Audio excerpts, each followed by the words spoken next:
Hi, I'm Jackson, and I love bad TV. Hi, Jackson. It might seem a little weird since this channel is dedicated to celebrating what makes TV shows great art, but there's just as much to learn from thinking about why shows fall flat. It's why I can't help but tune into shows like The Society on Netflix, or the cringe-tastic Riverdale. I dropped out in the 4th grade to run drugs to support my nana. That means you haven't known the triumphs and defeats, the epic highs and lows of high school football. They're also just fun. And I'm not the only one who likes this kind of thing. People have been enjoying film and TV that's over the top and campy for decades. There's Rocky Horror Picture Show, Hedwig and the Angry Inch, and of course, The Room. You are tearing me apart, Lisa! And that's the reason why I watched the first season of You.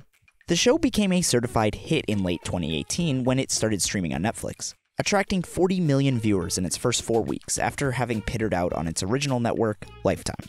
The show features a classic tale. Boy meets girl, boy falls in love with girl, boy stalks girl, boy kills her friends and isolates her in the name of protecting her from herself.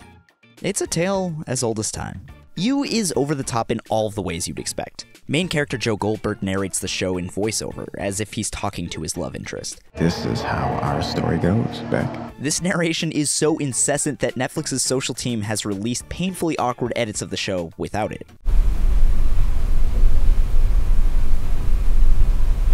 He's pretty quick to resort to murder. Supporting characters are named ridiculous things like Guinevere Beck and 40 Quinn.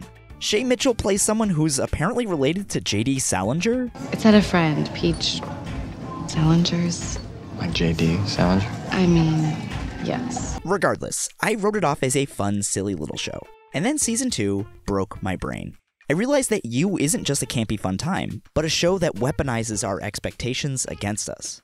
Now, I know that this is a book series as well, but damn it, this channel's about TV. Honestly, I'm more of a book guy.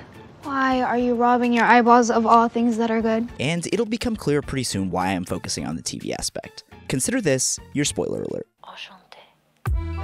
One word that comes up over and over in the reviews of the show is camp. USA Today wrote that, quote, You works because it leans into its campy thriller bones. GQ wrote that the premise sounds like a, quote, campy neo-noir, and The Ringer wrote that it had shades of, quote, a campy, creepier Gossip Girl. So, what is camp? You may have heard the term bandied about on the internet as so bad it's good, but camp is notoriously hard to pin down to a single definition. It's camp!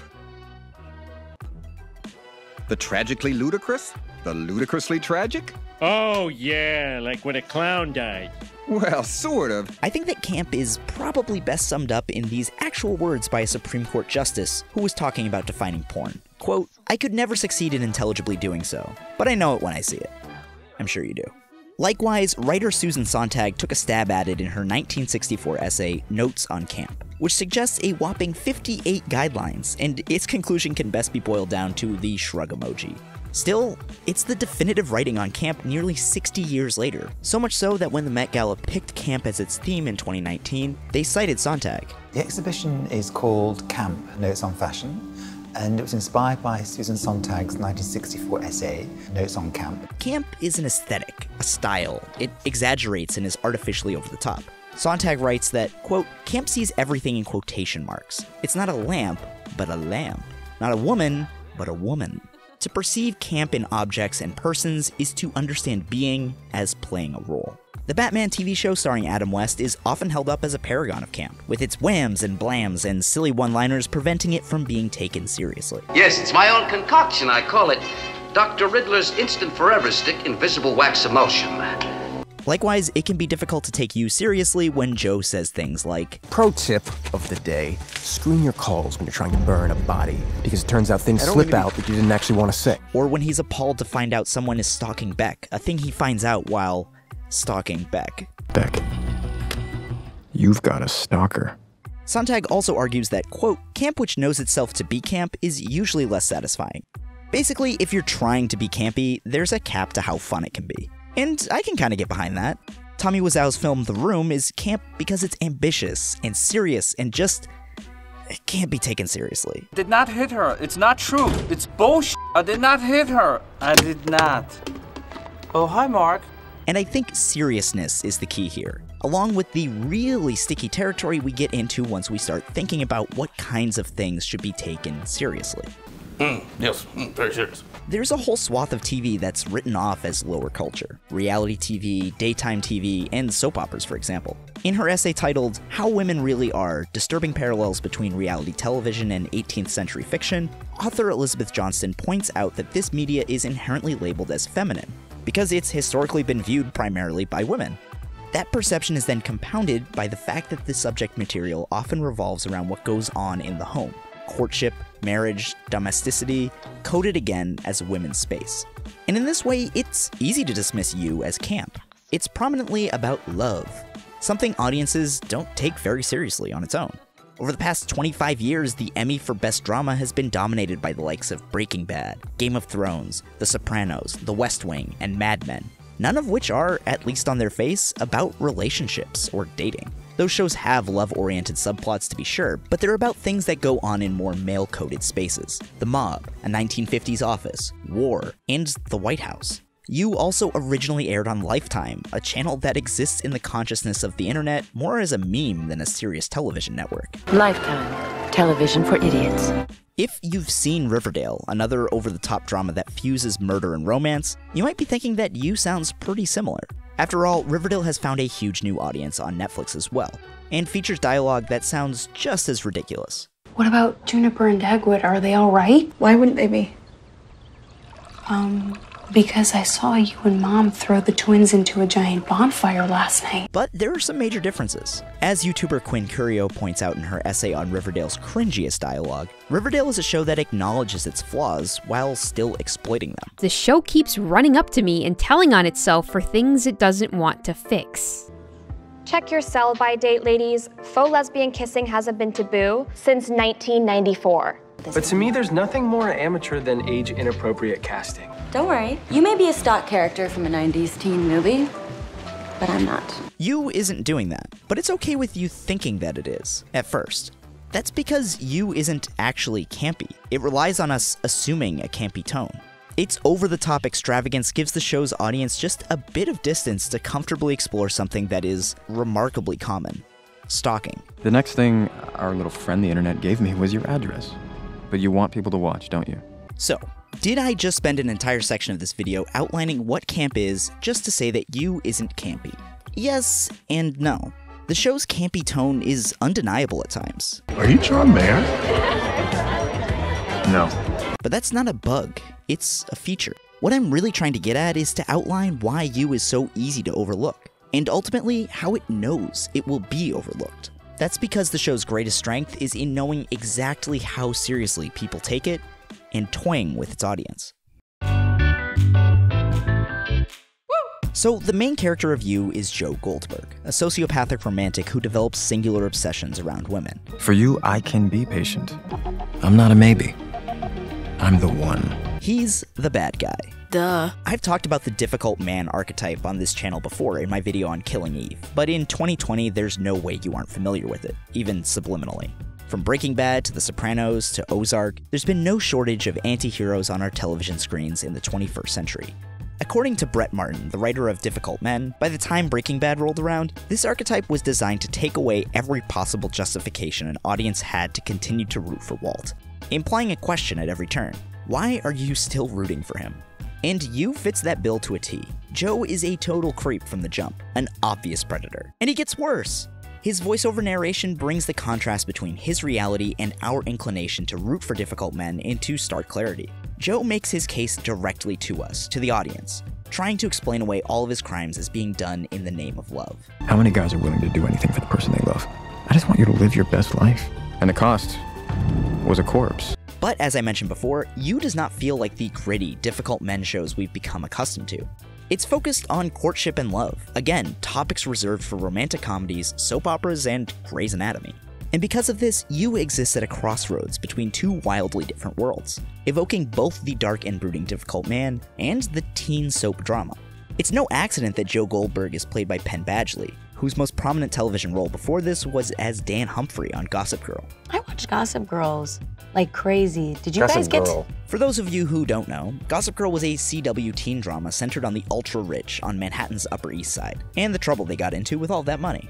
Dan Humphrey is the one character not from that world. Look, man, I live in Brooklyn, all right? Not the Ozarks. Trying to butt his way into the social elite. And he's pretty much the exact same character as Joe Goldberg, just without us being able to hear his internal monologue. Look, when Prince Charming found Cinderella's slipper, they didn't accuse him of having a foot fetish. Complete with wicked witch and damsel in distress. Guess that makes me your knight. It's no accident that these roles are so similar, and Badgley has made a career out of playing the overlooked guy with a heart of gold in rom-coms like John Tucker Must Die and Easy A. I do, and I think you're pretty. And smart. In those movies and in Gossip Girl, he's portrayed as the good guy. A guy you'd fall in love with if you just give him the chance. And in You, Joe Goldberg sees himself the exact same way. I'm not worried. I've seen enough romantic comedies to know guys like me are always getting in jams like this. He works in a bookstore and bemoans how social media has made it so much harder to make a real connection. I want to call and tell you, but I can't because there's a traditional waiting period between every goddamn communication when you're trying to date someone.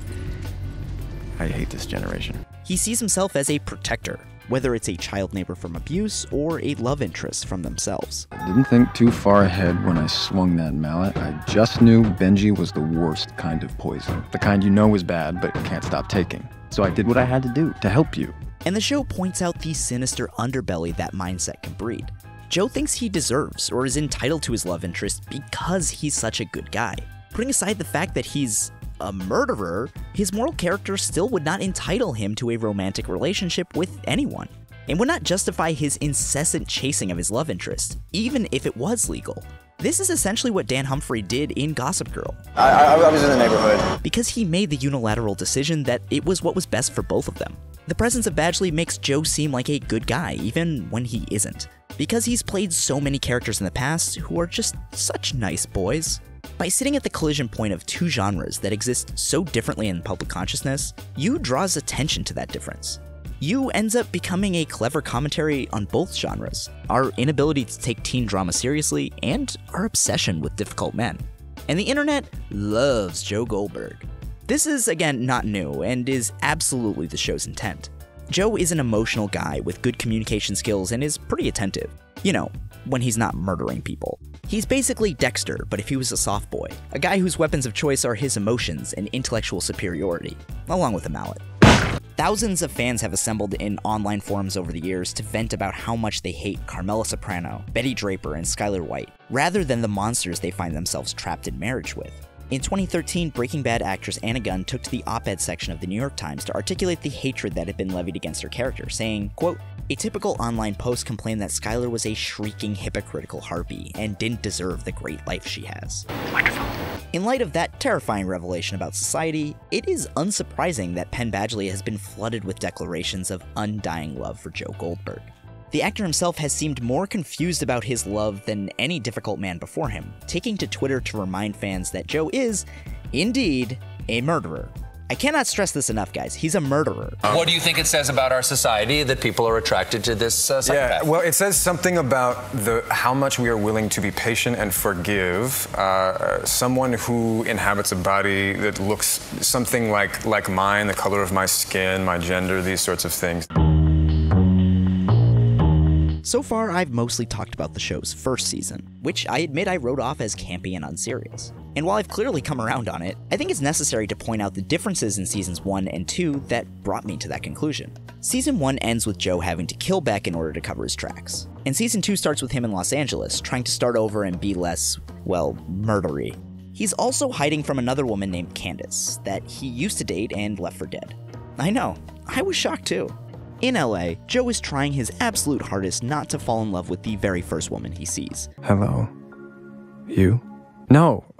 No, I'm not doing that. But despite his mediocre effort, he falls in love with a woman named... wait for it. Love. It's my name, I mean. I know. The symbolism. But season 2 isn't just the same story with a different pretty face. Joe is confronted over and over again with his past, what he did to both Beck and Candace, and continually tells himself that he has to change in order to deserve love, both figuratively and literally. I made mistakes, yes. And I'll learn from them. Prove I'm worthy of you. To make a long story short, it turns out that Love knows exactly who Joe is, and all the terrible things he's done, and is cool with all of it, because she's cut from the same cloth. You did some terrible things.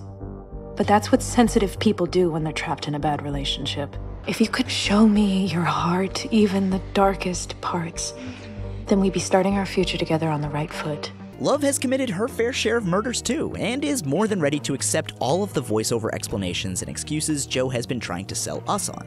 In fact, she's kind of his perfect match. Someone who sees him exactly as he is, and loves him for it. And then I found the real you, Joe. You were even smarter, more passionate, more devoted than I'd known. Sidebar, I'm not condoning this behavior, and they should both be in prison. But maybe like a prison where they can be together and find some sort of peace? I don't know, it's just hard to find someone who sees you that nakedly and loves you for it, and I would just hate for it to go to waste. Anyway, despite all this, Joe is repulsed, and the season ends with him starting to plan his escape from this relationship. Where I had to be to meet you. So close, but worlds away. I will figure out a way to get to you. See you soon. For me, this final twist revealed just how much commentary Yu was doing all along. On the love side of the equation, she goes from victim to predator in this twist. In other difficult men stories, the role of the wife has been that of a moral compass. Skylar White and Carmela Soprano may have profited financially from the actions of their husbands, but always stood against the worst impulses of the monsters they were married to. Love is not a moral compass. She reinforces everything that Joe has ever done, and is happy to give him the validation he so desperately craves. More passionate, more devoted than I'd known. We quite literally never should have underestimated love as a serious dramatic device. For Joe, his actions betray his deeper motivations. He doesn't actually want love, figuratively or literally, because when it's standing right in front of him, hiding in plain sight, he clings to a fantasy. Because while I was seeing you, really seeing you, you were busy gazing at a goddamn fantasy. A perfectly imperfect girl. You saw what you wanted to see. And then immediately rejects it and starts looking for new prey. On top of that, the second season gives Joe's role as a protector a bit more of a spotlight. He watches over his neighbor's young sister, Ellie, and saves her from a popular comedian named Henderson who has a penchant for underage girls. When he finds out that Love is not just okay with what's been going on, but is a willing and knowing participant, his immediate thoughts are about protecting Ellie. Ellie's in danger. Is she, though? What if Love's plan is good? She sounded sincere. Slow down. Think.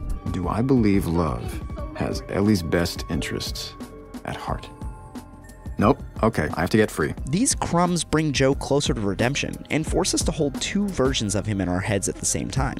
Combined with the fact that Love isn't a victim of Joe stalking, and everything about Joe can be seen in a different light. We can't forget about the terrible things he's done, but we can't ignore his efforts to redeem himself and improve. And fittingly, the show ends with a voiceover about crime and punishment.